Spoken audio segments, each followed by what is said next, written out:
pagi, siang, sore, ataupun malam. Kapanpun kalian menonton video ini, semoga kalian sehat ya. Nama saya Nika Dea Diantari, kelas 11 MIA 1, nomor absen 28 dari SMA Negeri 3 Mataram. Di sini saya akan menjelaskan mengenai perbedaan mikroskop cahaya dan mikroskop elektronik, serta bagaimana cara virus corona menyebar dan cara mencegahnya.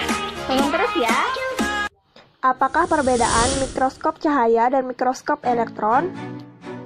Mikroskop cahaya adalah mikroskop yang menggunakan cahaya untuk menghasilkan gambar. Fungsi mikroskop cahaya adalah untuk mendapatkan gambar secara lebih detail untuk objek-objek kecil yang tidak bisa dilihat oleh manusia secara langsung. Mikroskop cahaya memiliki kemampuan perbesaran hingga 1000 kali lipat. Perbesaran paling kecil yang bisa dilakukan oleh mikroskop cahaya adalah 40 kali lipat, lalu ratusan kali lipat, 400 kali lipat, dan paling besar 1000 kali lipat. Mikroskop elektron adalah sebuah mikroskop yang mampu untuk melakukan perbesaran objek sampai 2 juta kali, yang menggunakan elektrostatik dan elektromagnetik untuk mengontrol pencahayaan dan tampilan gambar serta memiliki kemampuan pembesaran objek serta resolusi yang jauh lebih bagus daripada mikroskop cahaya.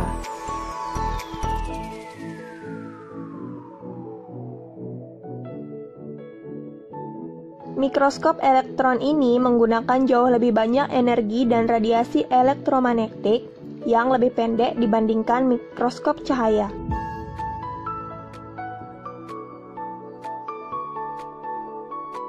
Mikroskop elektron tidak menggunakan kaca, okuler, dan objektif seperti pada mikroskop cahaya.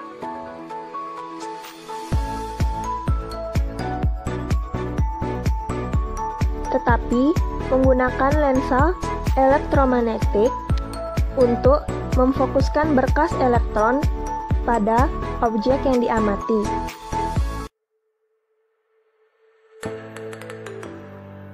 Pada mikroskop elektron, berkas elektron digunakan sebagai pengganti cahaya.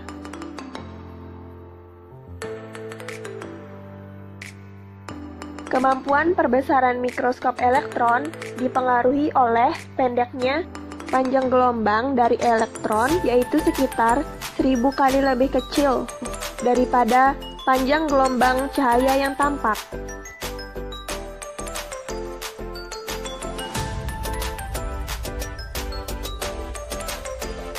Beginilah proses pengambilan gambar yang dilakukan oleh mikroskop elektron.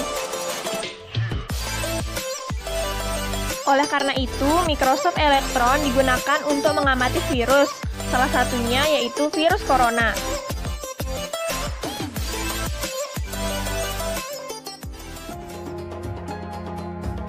Gambar virus corona atau COVID-19 akan terlihat jika diperbesar dengan mikroskop, namun tidak sembarang mikroskop bisa memperhatikan bentuk virus mematikan yang kini merebak di dunia itu.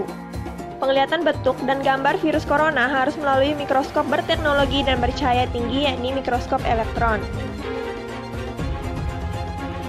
Seperti yang dilakukan oleh peneliti di Amerika Serikat, membuat penelitian mengenai virus yang menyerang lebih dari 70 orang di dunia itu.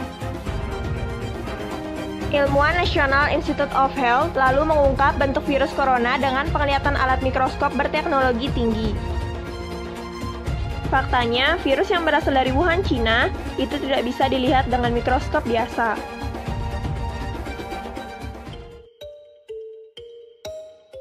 WHO resmi menetapkan COVID-19 sebagai pandemi.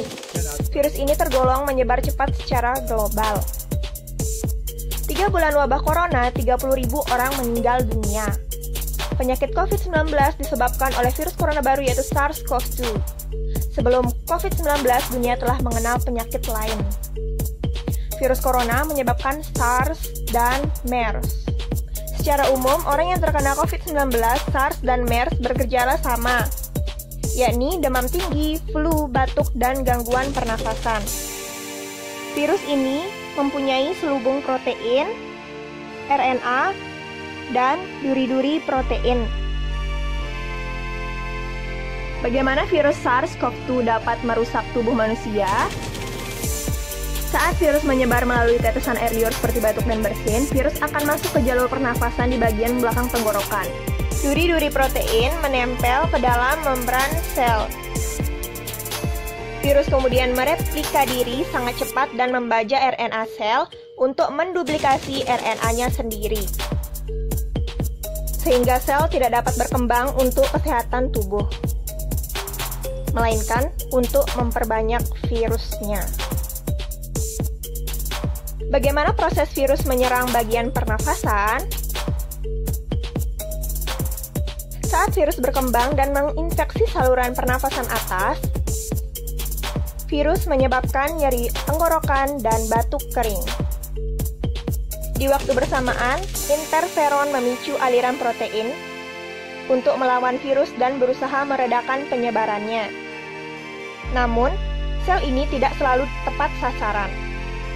Jika sistem imun tidak dapat menghentikan virus bereplikasi, interferon justru berisiko merusak sel secara keseluruhan. Ketika virus dapat melawan sistem imunitas di sistem pernafasan atas, proses ini akan merusak jaringan paru-paru dan membuat jaringan membengkak. Akibatnya, paru-paru kesulitan memasok oksigen. Karbon dioksida di tubuh juga sulit dikeluarkan. Pembengkakan pada jaringan paru dan kurangnya oksigen di dalam darah membuat jaringan terisi cairan, nanah, dan sel mati. Pada fase ini, pasien akan mengidap pneumonia atau radang paru-paru. Pasien pun mengalami kesulitan bernafas. Akhirnya, pasien membutuhkan alat bantu pernafasan atau ventilator, alat yang jadi penentu bernafas agar tetap hidup. Indonesia menjadi negara ke-52 yang mengumumkan status warga negaranya terinfeksi virus corona. Hingga saat ini belum ada vaksin yang mampu menangkal. Maka pencegahan infeksi menjadi cara yang efektif untuk mencegah penularan. Apa saja yang harus diperhatikan? 4 cara mudah mencegah tertular corona. Mengapa harus mencuci tangan secara teratur? Virus penyebab COVID-19 dapat hidup di permukaan benda tanpa inang selama berjam-jam. Mencuci tangan dengan bersih menggunakan sabun atau alat pembersih dapat membunuh virus dan mencegah penularan. Situasi dalam kerumunan dapat meningkatkan peluang tertular penyakit COVID-19. Saat seseorang bersin atau batuk, cairan partikel kecil keluar dari hidung atau mulut yang mungkin terinfeksi. Jika terlalu dekat, virus berpotensi terhirup melalui udara.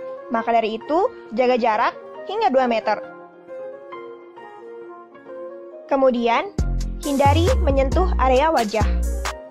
Tangan banyak menyentuh permukaan sehingga kemungkinan virus menempel. Jika tangan yang terkontaminasi menyentuh mata, hidung, mulut, ataupun yang memiliki kelenjar, potensi terinfeksi virus corona semakin besar. Jaga kesehatan bernafas. Pastikan Anda dan sekitar dapat bernafas dengan baik tanpa gangguan. Termasuk menutup hidung dan mulut saat batuk dan bersin menggunakan tisu atau masker. Atau bisa menggunakan bagian dalam siku. Jika kalian merasa kurang sehat, gunakan masker untuk mencegah menulari orang lain. Jangan lupa ganti masker secara berkala. Demikian video ini, semoga dapat memberikan manfaat untuk kita semua. Terima kasih.